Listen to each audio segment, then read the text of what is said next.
प्रणाम माताश्री। आयुष्मान भव।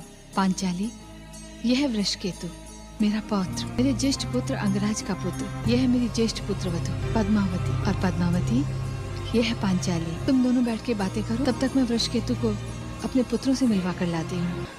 नहीं यज्ञसेनी, मेरे चरण छूने से मुझे पाप लगेगा। केवल आयु में बड़ा होना आगे पात्र होने के लिए पर्याप्त नहीं है। मुझे तो तुम्हारे चरण छूने चाहिए, और केवल चरण ही नहीं, मुझे तो तुमसे क्षमा मांगनी चाहिए। दुर्योधन की सभा में जो कुछ भी तुम्हारे साथ हुआ, उसे सुनकर मेरा सिर लज्जा से झुक गया था। मेरे स्वर्गवासी पति इस महापाप के अंश थे, ये सोचकर मैं धरती में गड़ जाती। क्षमा तो मुझे तुमसे मांगनी चाहिए। उन्होंने तुम्हें गाली दी थी। क्षमा तो मुझे भी मांगनी चाहिए थी, मैंने भी तो उन्हें गाली दी। तुमने उन्हें क्या गाली दी थी? मैंने उन्हें सूत पुत्र कहा था। परंतु सूत पुत्र होना तो कोई गाली नहीं होती। सूत पुत्र कहना कोई गाली नहीं होता दीदी, परंतु गाली समझा अवश्य जाता है। सारा जग जानता है हर शिशु जन्म से शूद्र होता है, कर्म उसे छोटा या बड़ा बनाता है। फिर भी समाज ने जाति का नाता जन्म से ही जोड़ दिया है। सारा संसार जानता है सूत सारथी होता है। सारथी होना कोई नीचता तो नहीं, स्वयं केशव भी तो अर्जुन के सारथी बने थे, फिर भी सूत होने को गाली समझा गया। ये भूल मुझसे भी हुई थी, किंतु मैं किसे क्षमा मांगू? जो क्षमा कर सकता था वो तो रहा नहीं। क्या तुम मुझे क्षमा कर सकोगी दीदी? पहले मैं तुमसे क्षमा मांगना चाहती थी, अब मन करता है कि मैं तुम्हारी पूजा करूं। यदि तुम्हारे मन में अब भी कोई फांस रह गई हो, तो मैं अपने पति की अर्धांगिनी होने के नाते तुम्हें उनकी ओर से क्षमा करती हूँ। तुमने उन्हें सूत पुत्र कहा था ना, यदि ना कहा होता तो क्षत्रिय होते हुए भी वो मुझ जैसी सूत पुत्री को अपनी जीवन संगी न बनाते। तुमने तो मुझ पर उपकार किया है यज्ञसेन,